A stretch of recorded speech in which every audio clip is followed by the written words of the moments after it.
PM Modi लगातार देश हित में काम कर रहे हैं, तो वहीं कांग्रेस हर वक्त राजनीतिक मोड में रहती है। लेकिन पीएम मोदी हर वक्त इस सोच के साथ काम करते हैं कि कैसे देश का भला हो सके। इसलिए तो तीसरी बार भी लोगों ने पीएम मोदी को ही चुना है। वहीं कांग्रेस हर फैसले को राजनीतिक एंगल से देखती है। कांग्रेस लगातार राहुल गांधी को लॉन्च करने की कोशिश कर रही है, लेकिन राहुल गांधी की सियासी लॉन्चिंग फेल होती जा रही है।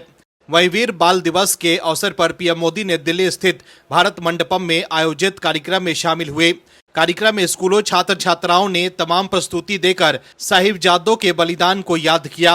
वंदे मातरम गीत ने पूरे माहौल को देशभक्ति भाव में रंग दिया।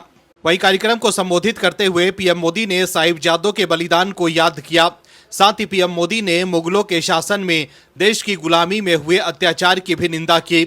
इसके अलावा पीएम मोदी ने युवा पीढ़ी, खासतौर पर जेनजी को विकसित भारत की मजबूत नींव बताया है। इसके साथ ही पीएम मोदी के एक फैसले से कांग्रेस तिलमिला गई है। क्या है खबर, बताते हैं आपको इस रिपोर्ट में। दर्शकों, क्रिसमस के मौके पर पीएम मोदी और बीजेपी के राष्ट्रीय अध्यक्ष जेपी नड्डा दोनों ने ईसाई समुदाय से जुड़े 2 बड़े कार्यक्रमों में हिस्सा लिया।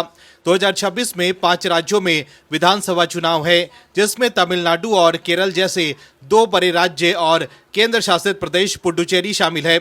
इसलिए देश के सियासी गलियारों में ये चर्चा है कि बीजेपी इसी वजह से क्रिश्चियन आउटरीच में जुट गई है, क्योंकि उसे उन राज्यों में अपना राजनीतिक भविष्य चमकाना है जहां अभी तक उसकी सियासी किस्मत ने साथ नहीं दिया है। ऐसे में यह समझना आवश्यक है कि क्रिसमस के मौके पर ईसाई समुदायों के बीच इस तरह से पहुंचने के मायने क्या है, क्योंकि विरोधी बीजेपी को सिर्फ हिंदुत्व की विचारधारा का पैरोकार बताता है। दर्शकों, पहले केरल, तमिलनाडु और पुडुचेरी में ईसाई आबादी पर गौर कर लेते हैं कि यहाँ ये चुनावी रूप से कितने अहम है।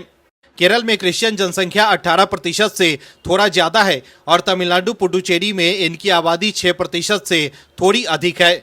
मतलब इन 3 राज्यों में ईसाइयों का वोट केरल में ज्यादा प्रभावी है। वहीं तमिलनाडु और पुडुचेरी में भी ये महत्वपूर्ण है और जिस भी दल की ओर झुक जाएं, उनकी मदद हो सकती है। लेकिन तथ्य यह है कि ऐसा पहली बार नहीं हुआ है जब पीएम मोदी ईसाइयों से जुड़े किसी पर्व या कार्यक्रम का हिस्सा बने हों। पीएम मोदी 1 दशक से ज्यादा समय से देश की सत्ता में हैं और देश के प्रधानमंत्री के तौर पर पीएम मोदी सभी धर्मों के लोगों के बीच पहुंचते रहे हैं। वहीं पीएम मोदी के इस कदम से कांग्रेस को केरल, तमिलनाडु और पुडुचेरी के चुनाव में हार का डर सताने लगा है। क्रिसमस पर देश भर में खास आयोजन किए गए थे। इस दौरान कुछ जगहों पर क्रिसमस सेलिब्रेशन के दौरान हंगामे की खबरें भी सामने आई थी। इसे लेकर कांग्रेस ने सवाल खड़े किए हैं। वहीं कांग्रेस नेता पवन खेरा ने क्रिसमस सेलिब्रेशन में कथित तौर पर व्यवधान डालने की घटनाओं का हवाला देते हुए बीजेपी पर बड़ा आरोप लगाया है। पवन खेरा ने कहा कि पीएम मोदी केरल में विधानसभा चुनाव होने के कारण गुरुवार सुबह चर्च गए। इस दौरान पीएम मोदी खास प्रार्थना सभा में भी शामिल हुए। इसके अलावा पवन खेरा ने यह भी कहा कि हालांकि प्रधानमंत्री अपने गुंडों को नहीं रोक पा रहे हैं। कांग्रेस नेता पवन खेरा ने वीडियो शेयर करते हुए एक्स पर एक पोस्ट भी किया, जिसमें उन्होंने कहा कि रामनवमी और हनुमान जयंती पर ये लोग मस्जिदों के बाहर जाकर डीजे बजाते हैं, उकसाने वाले गाने बजाते हैं। क्रिसमस पर ये लोग चर्च के बाहर हनुमान चालीसा पढ़ते हैं और सेंटा क्लॉज की टोपी खींचते हैं, तोड़फोड़ करते हैं। कौन है ये मूर्ख? उन्होंने आरोप लगाया कि ये संघ की ओर से लगाए जहरीले बीजों से निकली खरपतवार है। ये गुंडे ना हिंदू धर्म से हो सकते हैं और ना ही भारतीय सभ्यता से इनका कोई नाता हो सकता है। तो देखा आपने कैसे पीएम मोदी के चर्च जाने से कांग्रेस तिलमिला गई है।